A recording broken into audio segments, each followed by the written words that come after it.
আসসালামু আলাইকুম, কেমন আছেন সবাই? আজ নতুন একটা রেসিপি নিয়ে হাজির হলাম। আজকের রেসিপি হোমমেড রুহ আফজা। প্রথমে আমি দুটো বিট নিয়েছি, আপেল নিয়েছি, তরমুজ নিয়েছি, আনার নিয়েছি, আঙ্গুর নিয়েছি। এগুলো আমি টুকরো টুকরো করে কেটে নিলাম। এরপর আমি গরম পানিতে এই ফলগুলো দিয়ে দিলাম এবং এগুলো আমি সিদ্ধ করে নেব। এই যে সিদ্ধ করে নিচ্ছি, আর দেখেন রং বের হচ্ছে লাল রঙের। পুরোপুরি সিদ্ধ করা হয়ে গেছে। এগুলো আমি এখন একটা স্টেইনারে ছেঁকে নেব। এই যে স্টেইনারে ছেঁকে নিচ্ছি। আর অবশিষ্ট যা রস আছে সেগুলো আমি বের করে নিচ্ছি। সবগুলো রস আমার বের করে নেওয়া হয়ে গেছে। এই রসগুলো আমি আবার ছেঁকে নেব।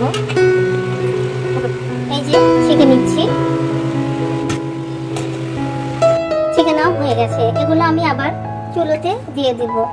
এখানে আমি কিছু চিনি দিয়ে দিলাম। এগুলো চিনি দিয়ে এখন আমি জাল করে নেব চুলোতে। বলক চলে এসেছে। আমি সাদা সিরকা দিয়ে দেব, ভিনেগার। এখানে আমি দিয়ে দেব 1 টেবিল চামচ। গোলাপ জল দিয়ে দেব 1 টেবিল চামচ। হয়ে গেছে। এটা আমি এখন ঠান্ডা করতে দিলাম। ঠান্ডা হয়ে যাওয়ার পর আমি কাঁচের জারে এটা রেখে দেব। এটা সংরক্ষণ করে অনেকদিনও রাখা যায়, ফ্রিজে রাখতে পারলে তো আরো ভালো। এখন আমি এটা বানিয়ে নেব। এখানে আমি বরফ নিয়েছি এবং 1 চা চামচ চিনি নিয়েছি। ঠান্ডা পানি দিয়ে দিলাম। এখান থেকে আমি 1 টেবিল চামচ রুহ আফজা দিয়ে এই যে ভালো করে নেড়ে নিলাম।